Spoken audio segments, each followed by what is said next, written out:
बिस्मिल्लाहिर्रहमानिर्रहीम। अस्सलाम वालेकुम वरहमतुल्लाहि वबरकातुहू। दोस्तों, पेश खिदमत है रिस्क में इजाफे और तस्खीर खल्क के लिए। रिस्क में इजाफा और तस्खीर खल्क के लिए एक बेहतरीन वजीफ़ा, अल्लाह ताला के दो सिफाती नाम जिनका वजीफ़ा मैं आपको आज बताने जा रहा हूँ। इससे ना सिर्फ आपके रिस्क में इजाफा होगा बल्कि तस्खीर खल्क भी, यानी अल्लाह की जो मखलूक है बनाई, उसके अंदर आपकी इज़्ज़त, आपका रुतबा और अल्लाह की बनाई हुई तमाम मखलूक, इंसानों के अलावा जो भी और भी मखलूक हैं, तो वो आपकी तरफ तवज्जो करेंगी और आप से मोहब्बत करेंगी। ये तस्खीर का भी अमल है, बहुत ज़बरदस्त वजीफ़ा है।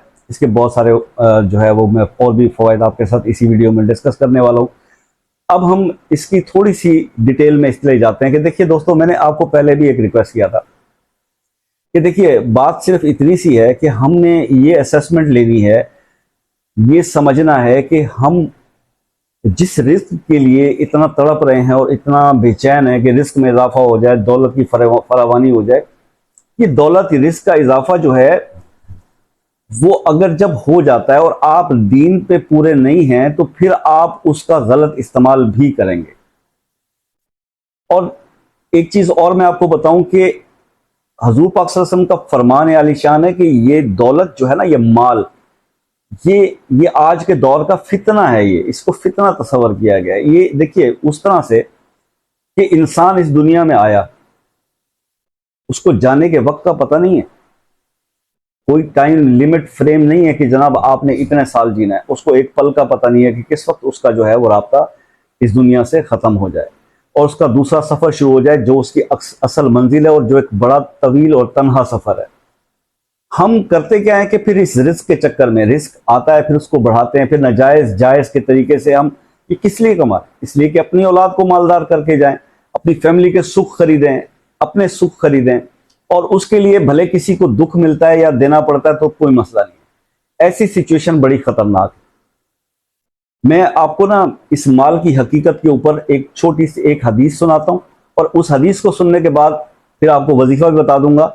लेकिन इसको सुनने से कम कई लोगों की थोड़ी सी अगर कुछ गलतफहमी है तो वो दूर हो जाएगी और थोड़ी सी आई ओपनिंग हो जाएगी। रसूल पाक सल्लल्लाहु अलैहि वसल्लम ने सहाबा कराम की जो तरबियत की, जिसको अब अहादीस की सूरत में हम सुनते हैं, जो वाक़यात उन्होंने वहाँ डिस्कस किए, जो बयान किया, मकसद ये था कि उनको आने वाली उम्मत तक ये मैसेज पहुँच जाए कि ऐसे वक्त में जब आप आ जाओ तो फिर इसके बारे में अहकामात शरई क्या हैं। सहाबा कराम से हजूर पाक सल्लल्लाहु अलैहि वसल्लम ने एक वाक़या बयान किया कि एक शख्स बहुत बीमार था, उसके 3 भाई थे। साहबा बड़ी तवज्जो से सुन रहे थे। तो वो जब मरने के करीब पहुंचा, बीमार था, मरने के करीब पहुंचा, तो उसने अपने इन 3 भाइयों से एक एक सवाल किया। पहले भाई से उसने सवाल पूछा, उसने कहा, भाई मैं बीमार हूं, मरने वाला हूं, अगर मैं मर जाता हूं तो तुम मेरे लिए क्या करोगे, मेरे साथ तुम्हारा कैसा सलूक होगा? तो उस भाई ने कहा, भाई बात यह है कि जब तक तू जिंदा है तेरा मेरा साथ है, तू मेरा भाई है, लेकिन जब तू मर जाएगा तो फिर तेरा रास्ता और होगा, मेरा रास्ता और होगा, तेरी दुनिया और होगी, मेरी दुनिया और होगी। तो उसने एक क्लियर सा एक उसको मैसेज दिया, जवाब दिया। तो हुजूर पाक सल्लल्लाहु अलैहि वसल्लम ने ये बात सुनाकर साहबा से पूछा कि इस भाई के बारे में तुम्हारी क्या राय है? साहबा कराम ने कहा कि जनाब ऐसे भाई से तो बिल्कुल ताल्लुक रखना ही नहीं चाहिए।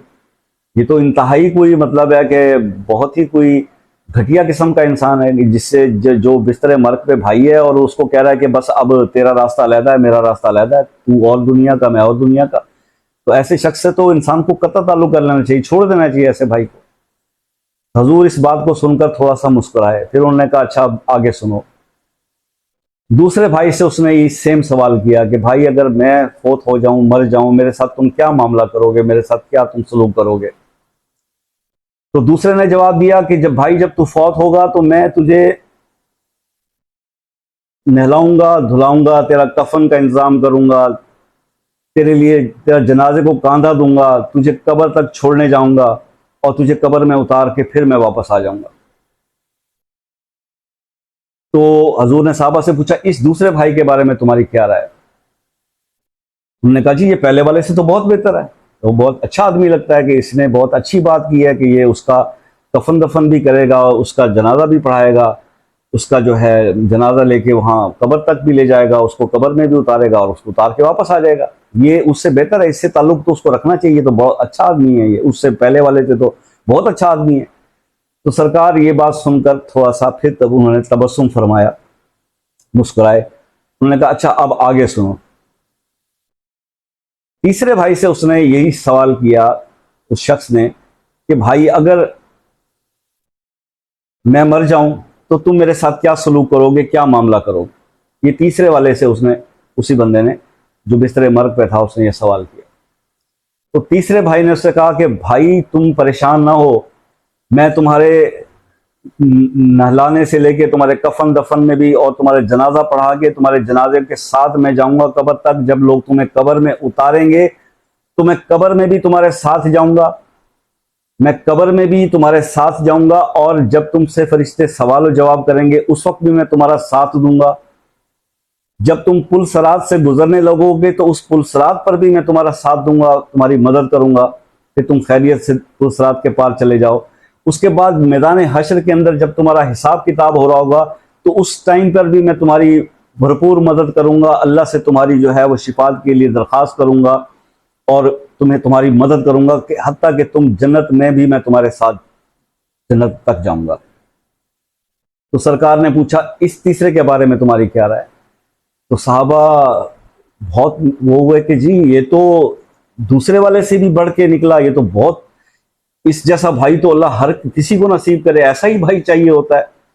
इस भाई के तो क्या कहने हैं, ये तो कमाल का भाई है। तो अब सरकार ने बात को समराइज किया।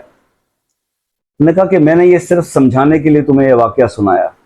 इसके अंदर जो पहला भाई जिसके बारे में तुमने कहा कि ये बहुत खराब आदमी है, ये भाई ये तुम्हारा माल है जो तुम कमाते हो हर तरीके से, वो माल इसी दुनिया में रह जाएगा, ये दूसरी दुनिया में ना तुम्हारी मदद करेगा ना तुम्हारे साथ जाएगा। ये जहन में रखो, ये वो मौल दौलत है जिसको तुम जायज़ नाजायज़ तरीके से हासिल करते हो और फिर वो यहीं रह जाती है, वो आगे तुम्हारे साथ काम में नहीं आती, तुम्हारे साथ नहीं जाती।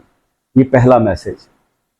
दूसरी बात, जो दूसरा भाई जो तुमने कहा कि उससे बेहतर था, अच्छा था, वो तुम्हारे रिश्तेदार हैं, वो तुम्हारे दुनिया के रिश्ते हैं, तुम्हारे बेटे बेटियां, तुम्हारे बहन भाई, तुम्हारे माँ बाप, तुम्हारी बीवियां, तुम्हारे शौहर, ये जो रिश्ते हैं, यार दोस्त अजीज, ये सब कब्र तक तुम्हारे साथ जाएंगे।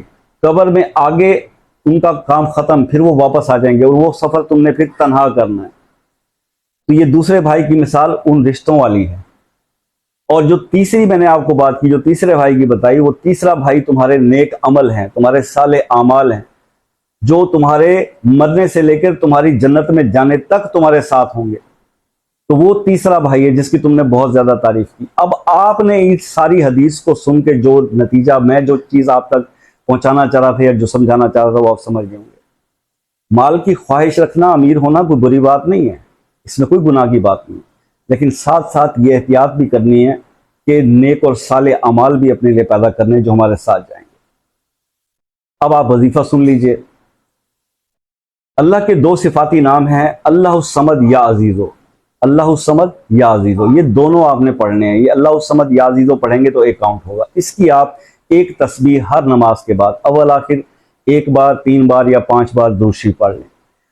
ये हर नमाज के बाद एक तस्बीह की आदत बनाएं। उसके बाद आप अगर तस्खीर भी चाहते हैं, ये भी चाहते हैं कि तस्खीर खल्क, लोगों में आपकी इज्जत हो, मर्तबा हो, इस आप जैसे इंसानों में भी और अल्लाह की बनाई हुई हर मखलूक के दिल में आपकी जो है वो मोहब्बत और चाहत पैदा हो, तो इशा की नमाज के बाद 10 तस्बीहें आपने इसकी पढ़नी है। उसके अंदर फिर इसी तरह से 1, 3 या 5 बार दुरूद इब्राहिमी पढ़ें और 10 तस्बीहें पढ़ लें।